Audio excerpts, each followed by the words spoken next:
mövzudur və faktorları çoxdur, nəyə diqqət etməliyik. Təbii ki, hər kəsin özünün şəxsi dəyərlərindən asılı olaraq, hər kəs o öz dəyərlərindən çıxaraq, belə deyim də, bu yanaşmaları edir ailə qurarkən. Amma sosioloqlar deyir ki, bəli, sosioloqlar deyir ki, ailə qurarkən sosial, iqtisadi, mənəvi, psixoloji, hətta dini baxışlar heç olmasa aşağı-yuxarı, yəni bərabər olmalıdır da.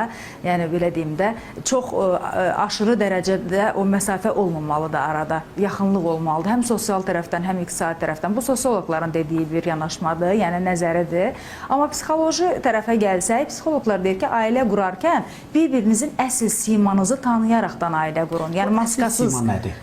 Əsl sima nədir? Jung buna persona deyir.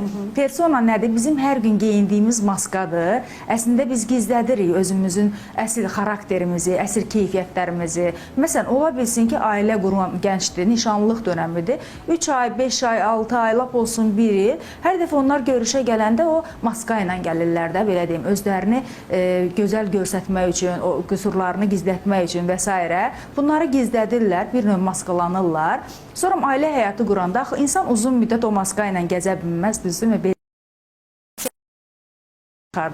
Buna görə də problemlər o əsl o siması üzə çıxandan sonra baş verir. Və digər məsələ də budur ki, insan ola bilsin ki, onun əsl simasını görür, deyir, amma mən onu düzəldə biləcəm.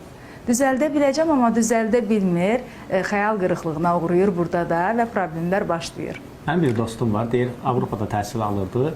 Deyir, burada insanların ən gözəl tərəfi bilirsən, nədir İman? Deyirəm,